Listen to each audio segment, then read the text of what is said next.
The wind moved through the tall grass like it had for generations. Elias Hawthorne stood on the ridge, overlooking what his family had always called the North 40. 412 acres of rolling land just outside the small town of Milford Ridge. His grandfather had bought it in 1948. His father had farmed it until the soil grew tired. And Elias, after 30 years as a civil engineer, had returned to it when his wife passed.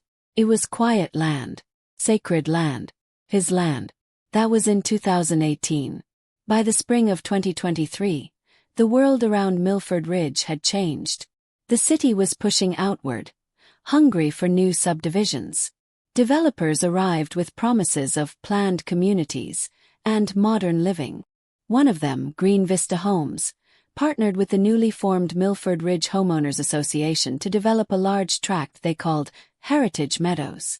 Elias first noticed the orange survey stakes on a cool April morning. They were planted deep in his western pasture. First he thought it was a mistake. He pulled up the stakes and left them neatly stacked near the county road. A week later they were back. This time more of them. He drove to the county recorder's office that same afternoon. The clerk, a tired woman named Marlene who had known his father, pulled the records. Elias's deed was clear, recorded in 1948, never subdivided, never sold. No liens. No easements granted to Elias. Check. Again. And again. The deed remained ironclad.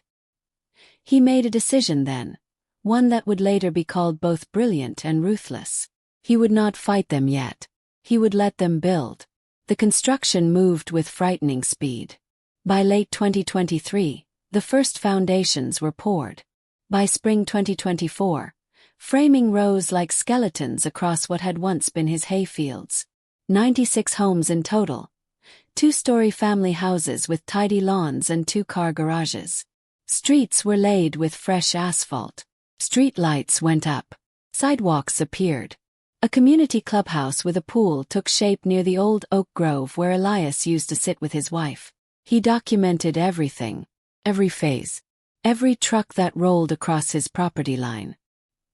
He hired a local drone operator and paid him quietly to fly regular surveys. He kept a meticulous folder. Photographs, timestamps, property records, and the original deed, stored safely in a fireproof box. Neighbors began moving in during the summer of 2024. Young families mostly. Kids on bicycles.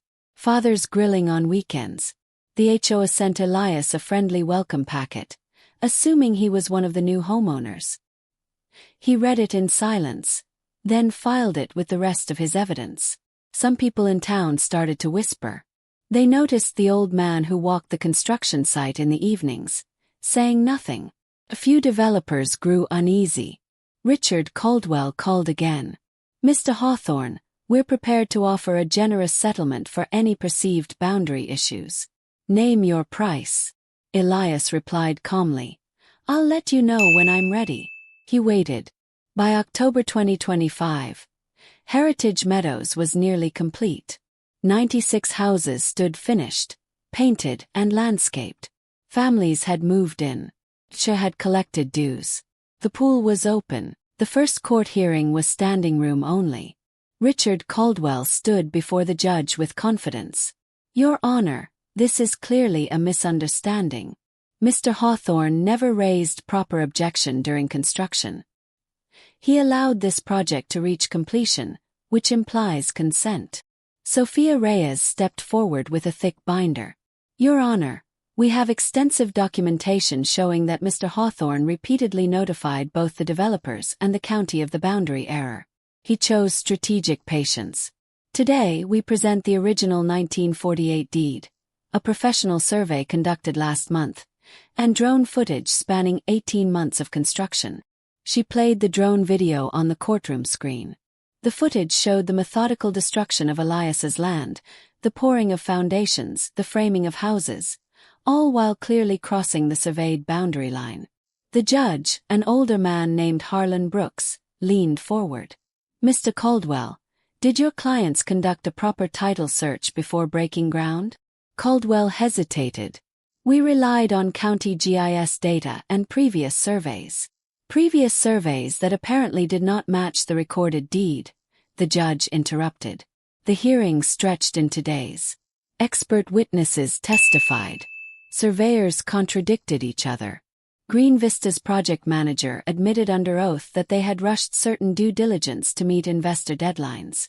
Elias took the stand on the third day. He was 71 years old, wearing a simple blue jacket. The courtroom fell silent as he spoke. "I didn't stop them because I wanted them to understand the full weight of their mistake," he said quietly. "Every house they built, every dollar they spent, every family that moved in, it all happened on my land. I have the deed. I have always had the deed. They chose not to see it." When Sophia presented the final piece of evidence, a letter Elias had sent via the ruling came 37 days later. Judge Brooks ruled in favor of Elias Hawthorne on all counts.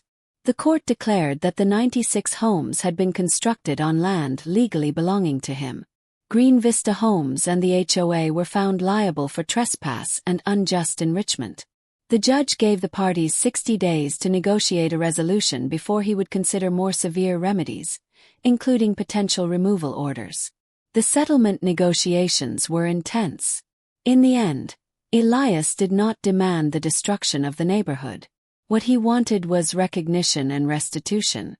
After weeks of mediation, the parties reached an agreement. Green Vista Homes would purchase the entire developed portion of the land from Elias at fair market value plus a substantial penalty. The HOA would pay additional compensation for the unauthorized use of his property.